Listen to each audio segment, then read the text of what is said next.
बिस्मिल्लाहिर्रहमानिर्रहीम। या अली मदद। हमारे प्यारे पैगंबर हज़रत नबी मोहम्मद सल्लल्लाहु अलैहि वसल्लम हमारे आखिरी पैगंबर थे। वे खातिमुल अंबिया थे।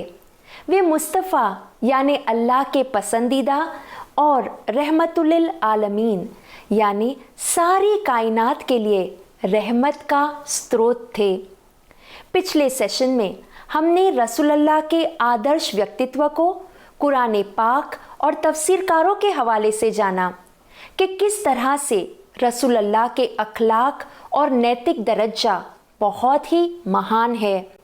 हमने ये भी जाना कि अल्लाह ताला ने आप सल्लम को कुरान पाक में उस्वतुन हसन यानी हमारे लिए एक आदर्श मिसाल और रोल मॉडल कहकर संबोधित किया है। हमने रसूलुल्लाह की ज़िंदगी के कुछ घटनाओं को संक्षेप में जाना, जैसे कि वे एक सादा जीवन जीते थे और हीरा गुफा में जाकर खूब इबादत करते थे। आप सल्लम ने हिम्मत और सब्र से मुश्किलों का सामना किया और इस्लाम मज़हब का फैलावा अल्लाह की रहमत से मुकम्मल किया। मक्का वासियों और मदीना वासियों में भाईचारा और दोस्ती के रिश्ते स्थापित किए। अपने उदार भाव और नैतिक वर्तन से लोगों को प्रेरित किया। हमने देखा कि जब संगे अस्वद के पत्थर को काबा शरीफ में अपनी जगह पर रखना था, तब आपने आपकी हिकमत से इस समस्या का हल निकाला। और आखिर में हमने रसूलुल्लाह के दृष्टांत से हमारी जिंदगी में कनेक्शंस बनाकर ये जाना कि समय भले ही बदला है, लेकिन हमारे मूल्य वही है और रसूलुल्लाह का जीवन हमें भी नैतिक जिंदगी जीने की प्रेरणा देता है। 12 मार्च 1976 को कराची में जब मौलाना हाज़र इमाम को सीरत कॉन्फ्रेंस के लिए इनवाइट किया गया, तब रसूलुल्लाह के सीधे वंशज हमारे 49वें इमाम नूर मौलाना शाह करीम अल हुसैनी हाज़र इमाम अलैहिस्सलाम ने रसूलुल्लाह के जीवन के गुणों को याद करते हुए कुछ प्रेरणादायक शब्द फरमाए। आइए सुनते हैं। Do we have a clear, firm and precise understanding of what Muslim society is to be in times to come? And if, as I believe, the answer is uncertain, where else can we search than in the Holy Quran and in the example of Allah's last and final prophet? With the great diversity of cultures, knowledge, outlook and resources can be coordinated and brought to bear fruit for the Muslim world. Let me now return to the question of what Muslim society should seek to be in the years ahead. Islam, as even non-Muslims have observed, is a way of life. This means that every aspect of the individual's daily existence is guided by Islam. His family relations, his business relations, his education, his health, the means and manner by which he gains his livelihood, his philanthropy, what he sees and hears around him, what he reads, the way he regulates his time, the buildings in which he lives, learns and earns. I cannot think of any time in Islamic history when Muslims have had a greater opportunity to unite. The Holy Prophet's life gives us every fundamental guideline that we require to resolve the problem as successfully as our human minds and intellects can visualize. His example of integrity, loyalty, honesty, generosity both of means and of time, his solicitude for the poor, the weak and the sick, his steadfastness in friendship, his humility in success, his magnanimity in victory, his simplicity, his wisdom in conceiving new solutions for problems which could not be solved by traditional methods without affecting the fundamental concepts of Islam. Surely, all these are foundations which, correctly understood and sincerely interpreted, must enable us to conceive what should be a truly modern and dynamic Islamic society in the years ahead. जैसा कि हमने सुना, पहले इमाम ज़मान ने एक सवाल हमारे सामने रखकर ये फरमाया कि जैसे वक्त का दबाव हम पर पड़ेगा, हर मुसलमान के सामने ये बुनियादी सवाल होगा कि वो अपनी ज़िंदगी कैसे बसर करे कि जिससे वो एक सच्चा मुसलमान कहलाए। फिर इमाम ने जवाब में फरमाया कि अगर हम कुरान पाक और रसूल सल्लम की ज़िंदगी से प्रेरणा लेते हैं तो हम कभी गुमराह नहीं होंगे। इमाम ज़मान ने उस वक्त रसूल अल्लाह की ज़िंदगी की इन विशेषताओं का जिक्र किया: प्रामाणिकता और ईमानदारी, समय और साधनों की उदारता, गरीब, बीमार और कमज़ोरों की देखभाल, दोस्ती में दृढ़ता, सफलता में नम्रता, सिंप्लिसिटी यानी सादगी, और मुश्किलों का हल हिकमत और समझदारी से करना। पैगंबर मोहम्मद सल्लल्लाहु अलैहि वसल्लम पूरी मानव जात के लिए प्रेरणा का स्रोत है। उन्होंने अपने समय की सभी चुनौतियों का सामना अपने गुणों के ज़रिए और अपनी करुणा के माध्यम से किया और हमारे लिए एक मिसाल कायम की। आज के सेशन में हम मौलाना हाज़र इमाम ने अपनी स्पीच में रसूलुल्लाह के जिन क्वालिटीज़ यानी गुणों की बात की, उनमें से हम 3 गुणों की चर्चा करेंगे। पहला, सिंप्लिसिटी एंड जेनरोसिटी यानी सादगी और उदारता। दूसरा, ऑनेस्टी एंड इंटेग्रिटी, प्रामाणिकता और ईमानदारी। और तीसरा, wisdom to find new solutions यानी नए उपाय निकालने की हिकमत और समझदारी। आइए इन क्वालिटीज़ यानी गुणों को हम आज के समय में यानी कॉन्टेम्प्ररी टाइम्स में किस तरह अपना सकते हैं, उस पर नज़र करें। आज के समय में हम सिंपलिसिटी, सादगी और जेनरोसिटी, उदारता की बात करते हैं तो हमें रिफ्लेक्ट करना होगा कि हम हमारे रिसोर्सेज का इस्तेमाल कैसे करते हैं। कई बार हम फैशन के पीछे दौड़ते हैं, शायद ईर्ष्या में, दिखावा करने में या दूसरों के साथ कंपैरिजन के प्रयास में हमने अपने आप को फिजूल खर्च करते हुए पाया है। दूसरों के मुकाबले हमारे पास फ़ोन का लेटेस्ट मॉडल हो या लेटेस्ट डिज़ाइन के फैशनेबल कपड़े हो और ऐसे अननेसेसरी, अनावश्यक चीज़ें जिनकी शायद हमें ज़रूरत भी ना हो, उस पर हम पैसों को खर्च कर देते हैं।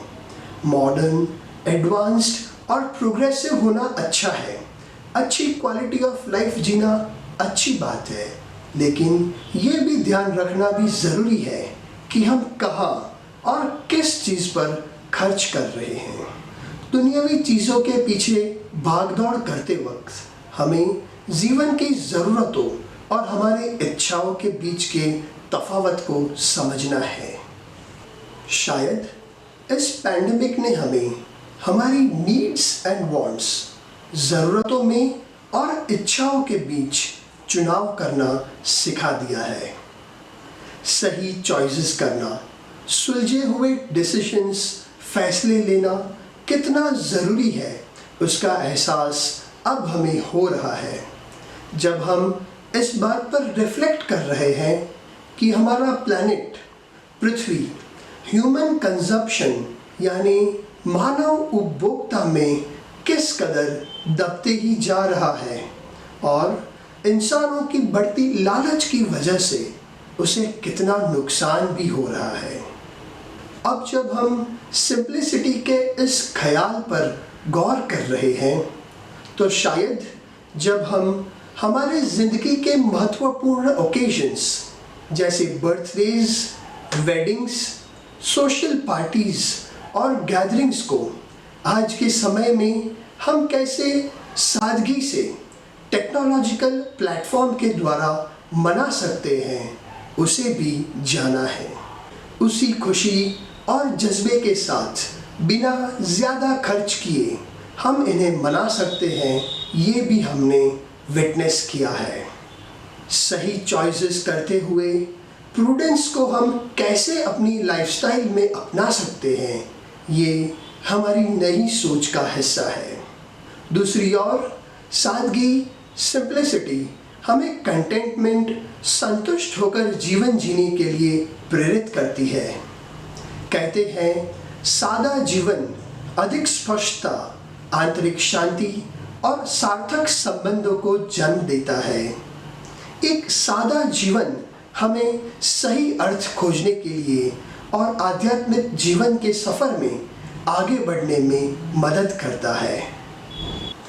किसी ने खूब कहा है, outer order leads to inner calm. बाहर की जिंदगी में जब हम डिसिप्लिन अपनाते हैं, तब हमें हमारी अंदरूनी जिंदगी में शांति और सुकून का एहसास होता है। सिंपल लिविंग, हाई थिंकिंग, शायद यही सीख हमें आज मिल रही है। जब रिसोर्सेज की बात आती है, तब हमारे पास अगर ज़्यादा है, एक्सेस है, तब हमें जो दूसरे इतने खुशनसीब नहीं हैं या गरीब हैं और ज़रूरतमंद हैं, कमज़ोर और लाचार हैं, उनके साथ शेयर कर सकते हैं। यही सीख हमें कुरान पाक में रसूलुल्लाह की ज़िंदगी से और इमाम ज़मान के कार्य से भी मिलती है।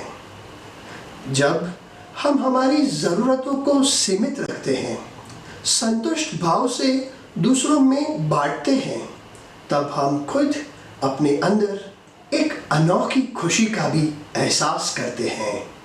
The notion of sharing one's wealth to support educational and charitable endeavor for the benefit of others is a well-established principle of our faith. And we are fortunate in the Ismaili community that we have so many who embrace this important ethic, this practice of philanthropy and generosity. It is something which I think distinguishes us as a community and which has enabled us over the generations to create and to build institutions which have supported the quality of life not only of our Jamaat but also of those amongst whom we live.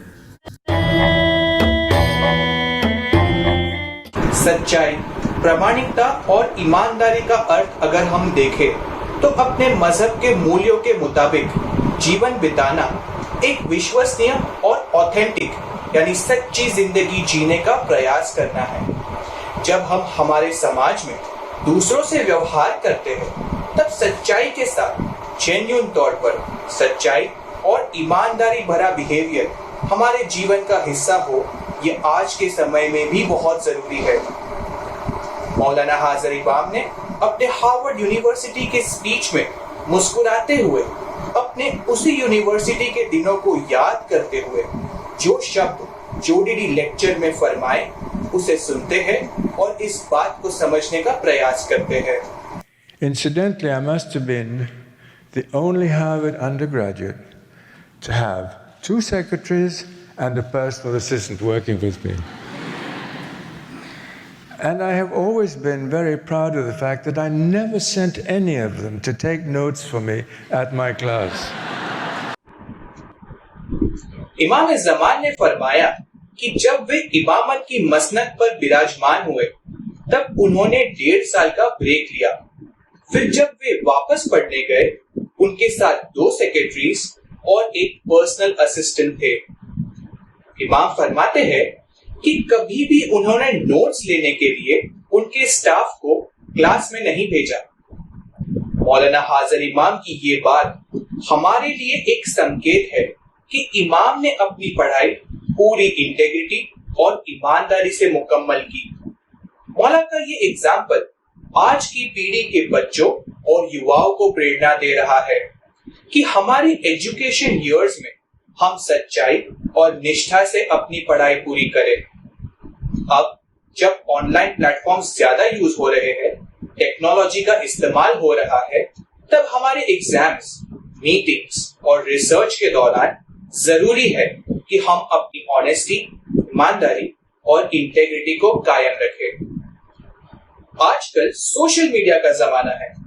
हर कोई social media पर दिखने के लिए, visible होने के लिए हर मुमकिन प्रयास करता है। क्यों नहीं, टेक्नोलॉजी है, जमाना भी सोशल नेटवर्किंग का है, सबके साथ चलना है। लेकिन क्या ये सोच सही है कि सोशल मीडिया पर तो हर कोई फेक करता है, झूठा प्रदर्शन देता है, तो हमने भी कर लिया, तो उसमें क्या हर्ज है? अगर मुझे ज्यादा फॉलोअर्स चाहिए, लाइक्स चाहिए, तो मुझे अपने आप को बड़ा दिखाकर प्रमोट करना ही होगा। ज्यादा पैसे कमाने हैं तो थोड़ी सी गलत मार्केटिंग भी कर ली तो क्या फर्क पड़ता है? इस वर्चुअल दुनिया में हर कोई ये करता है, तो हमने भी कर लिया, तो ये हमारा कसूर नहीं है। इन सवालों का और ऐसे विचारों का जवाब हमें खुद ढूंढ निकालना है, क्योंकि एंड ऑफ द डे हमें अपने आप से सच कहना है। ऐसा ना हो कि हम इसका जवाब न दे पाए और हमसे हमारी ईमानदारी और प्रामाणिकता कब खो जाए इसका एहसास भी हमें ना हो। 9 जून 2009 की रोज एल्बर्टा, कनाडा में मौलाना हाजिर इमाम ने अपने एक स्पीच में ईमानदारी और निष्ठा के गुणों की ओर संकेत देते हुए जो स्पीच फरमाई, आइए हम उस पर गौर करें। But the problem extends into every area of human enterprise. When a construction company cheats on the quality of materials for a school or a bridge, when a teacher skims on classwork in order to sell his time privately, when a doctor recommends a drug because of incentives from a pharmaceutical company, when a bank loan is skewed by kickbacks, or a student paper is plagiarized from the internet, when the norms of fairness and decency are violated in any way, then the foundations of society are undermined.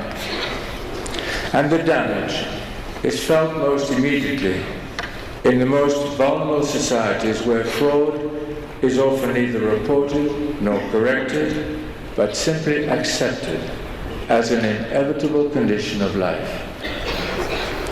Again, universities are among the institutions which can respond most effectively to such threats. It seems to me to be the responsibility of educators everywhere to help develop ethically literate people who can reason morally whenever they analyze and resolve problems, who see the world through the lens of ethics, who can articulate their moral reasoning clearly, and even in a world of cultural and religious diversity, and have the courage to make tough choices. And it is clear that the quality of ethical leadership throughout society can in great measure be shaped by our educational institutions. जैसा कि हमने देखा कि मौलाना हाजिर इमाम ने अपने speech में एथिकल रेल्म की बात की, इमाम ने करप्शन के कुछ उदाहरण भी दिए और समझाया कि आधुनिक समाज में हम इंटेग्रिटी और ऑनेस्टी को बरकरार रखते हुए हमें दुनिया को एथिक्स की लेंस से देखना है। यानी हमें हमारे एथिक्स, हमारे मूल्यों को ध्यान में रखना है। टफ चॉइसेस करनी हो तब हमें हिम्मत के साथ चुनाव करना होगा। हम स्टूडेंट हो, प्रोफेशनल हो, बिजनेसमैन हो, जो भी हमारा रोल हो, जिंदगी के हर पहलू में हमारे मूल्य हमें जरूर गाइड करेंगे कि हम पूरी ऑनेस्टी, इंटेग्रिटी यानी प्रामाणिकता और ईमानदारी से अपने कार्य को निभाएं। हमारा मजहब हमें सिखाता है कि हम हमारे इंटेलेक्ट यानी कि अक्ल का इस्तेमाल करें। जब भी हमें कोई प्रॉब्लम हो, मुश्किल हो, तो हम उसका सल्यूशन, उसका उपाय समझदारी से और हिकमत के साथ करें, अपनी विजडम से यानी बुद्धिमत्ता से उसका समाधान करें।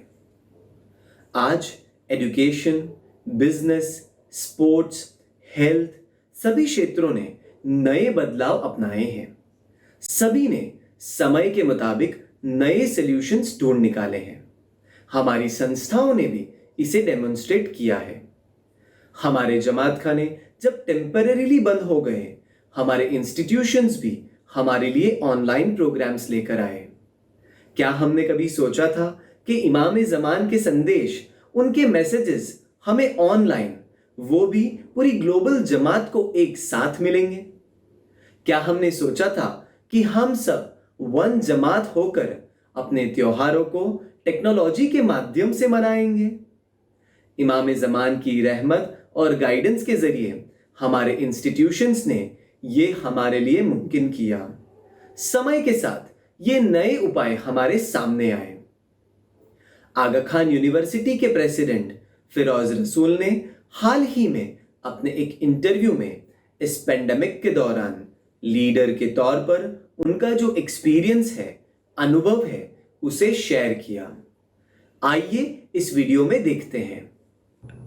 This past 6 months have really challenged us as leaders of institutions, but in my case, as the president of the university, to make sure that we are not thinking just about the way we used to do things and how do we get back to the way we used to do it, because the way we used to do it is not going to come back again. We've often heard the words new normal. So for us as the leadership, not just me as the president, but the leadership in the university, which goes through all the academic centers we have, all the academic entities, the hospitals and so on, the research facilities. For us, it's been how do we now step back, try and understand what it is we're dealing with, understand the needs that this new pandemic has created, and then respond with the appropriate actions, with the appropriate changes. यहाँ president ने कहा कि हमें सोचना है कि जैसे हम चीजों को पहले करते थे, क्या वैसे ही अब भी हमें करते रहना है, या फिर इस नए नॉर्मल में हमें नए सॉल्यूशंस निकालने हैं। उन्होंने समझाया, आज हम सभी की जिंदगी में एक नया रिदम है, एक नई सोच है। इस महामारी के बाद शायद हम पहले जिस तरह चीजें करते थे वैसे ना कर पाए। ऐसे समय में किस तरह से अब हमें स्टेप बैक करना है, यानी कि एक कदम पीछे आकर थोड़ा रुक कर सोचना है कि हम किन चीजों से डील कर रहे हैं। सभी जरूरतों को समझना है और उसमें हमें नए उपाय निकालने हैं। वे कहते हैं कि हमें विविध तरीकों से एक नए संदर्भ में उपाय निकालने होंगे। हमारा रोल जो भी हो, हम जो भी फील्ड में काम कर रहे हैं, वहां हमें विजडम से नए बदलाव लाने हैं और नए सॉल्यूशंस ले आने हैं। उन्होंने बहुत खूबी से हमें बताया कि हमें खुद पहले सवाल करना है कि हमें क्या करना है, कैसे करना है, क्या बदलाव लाने हैं। समझदारी इसी में है कि हम सही समय पर सही तरीके से रिस्पॉन्ड कर पाएं और बदलाव लाकर आगे बढ़ें। आज हम सभी जब इस मुश्किल दौर से गुजर रहे हैं, हमने देखा है कि हर किसी ने इंडिविजुअली अपने प्रॉब्लम्स का सामना करने के लिए अपने अपने तरीके से सॉल्यूशंस ढूंढ निकाले हैं। इस न्यू नॉर्मल में बच्चों ने टेक्नोलॉजी के जरिए अपनी पढ़ाई करना सीख लिया है। सीनियर्स जूम कॉल और वीडियो कॉल करना सीख गए हैं। अपने फ्रेंड्स, फैमिली और रिलेटिव्स के साथ जुड़कर रहना और कैसे कुछ सीखकर एक्टिविटीज में हिस्सा लेकर अपने आप को एंगेज रखना, ये हमने समझ लिया है। कई वुमेन ने अपनी हॉबीज को ऑक्यूपेशन का स्वरूप दिया है। एक ऐसी ही मिसाल मैरी की है। फिलीपींस की मैरी ने अपना जॉब खो दिया। उसे आर्ट करना पसंद था, लेकिन लॉकडाउन की वजह से स्टेशनरी के स्टोर्स बंद थे। वो कैनवास पर अपना आर्टवर्क कैसे कर पाती? तब मैरी ने अपने घर के पास जो फणस यानी कि जैक फ्रूट का पेड़ था, उसके लीव्स पर आर्ट करना शुरू किया और अपनी कमाई भी शुरू की। अपनी अकल से उसने ये नया सॉल्यूशन ढूंढा, जिससे अपने हर लीफ को अब वो $8 में बेच पा रही है। इसी तरह कई प्रोफेशनल्स ने अपने स्किल्स को अपग्रेड किया है। व्यापारियों ने अपने बिजनेस में डिजिटल मार्केटिंग और ऑनलाइन ट्रेडिंग जैसे चेंजेस को अपनाया है। कुछ रोज पहले टाइम्स ऑफ इंडिया में केरला के एक वाटर रिसोर्ट पर आर्टिकल था। केरला के इस वाटर रिसोर्ट को फिश फार्म में तब्दील करने में आया। यहां पर उन्होंने बिजनेस की लाइन ही समय के साथ बदल दी। जो वाटर रिसोर्सेस संसाधन उनके पास थे, उसमें से उन्होंने फ्रेश फिशेस, जो वहां की लोकल फिशेस हैं, जो वहां की कल्चरल फिशेस हैं, उसका एक्सपोर्ट हो पाए और इनकम भी मिले, इसलिए उन्होंने नए सॉल्यूशंस ढूंढ निकाले।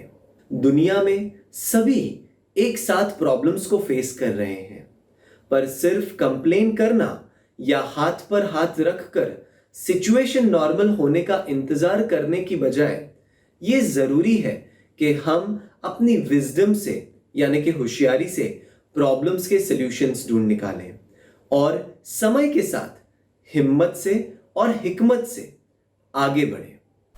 जैसे कि इमाम ज़मान ने सीरत कॉन्फ्रेंस की अपनी स्पीच में फरमाया, रसूल अल्लाह की ज़िंदगी से प्रेरणा लेकर और हमारे मूल्यों का पालन करते हुए हम खुद अपने अंदर और आसपास हमारे समाज में बदलाव ला सकते हैं। आज हमारे पास नबी साहिब की आल में से आते हुए ज़माने के इमाम हाज़िर और मौजूद है, जो हमें अपने कार्य से प्रेरित करते हैं। इमाम ज़मान हमें दीन और दुनिया दोनों पहलुओं पर हिदायत देते हैं ताकि हम एक आदर्श जीवन व्यतीत कर सके। In 1957, I was still a student at Harvard when I inherited the responsibilities of the Ismaili Imamat from my grandfather Sir Sultan Muhammad Shah. All my aims and ambitions have been devoted to help and guide my spiritual children in spiritual and worldly matters. The happiness which I have gained from my work, the encouragement to carry more and more responsibility and undertake more and more projects, the continuous search for truth in all matters, all this has been due to you. The cosmopolitan ethic is one that will honor both our common humanity and our distinctive identities, each reinforcing the other as part of the same high moral calling. The central lesson of my own personal journey over many miles and many years is the indispensability of such an ethic in our changing world, based on the timeless truth that we are, each of us and all of us, born of a single soul. Thank you. आइए आखिर में हम मौलाना हाज़िर इमाम की अनमोल हिदायत से कुछ प्रेरणा लें। इमाम ज़मान ने इस संदेश के द्वारा हमें ये बात याद दिलाई कि सदियों से चलती आ रहे हमारे मज़हब के मूल्य को हमें हमेशा अपनी ज़िंदगी का हिस्सा बनाए रखना है। आज के सेशन में हमने सादगी और उदारता, ईमानदारी और प्रामाणिकता और समझदारी से नए उपाय निकालना, इन गुणों की चर्चा की। इंशाअल्लाह हिम्मत से, साथ मिलकर और मौला की दुआओं से हम मुश्किल समय का सामना ज़रूर कर पाएंगे। आमीन या अली मदद।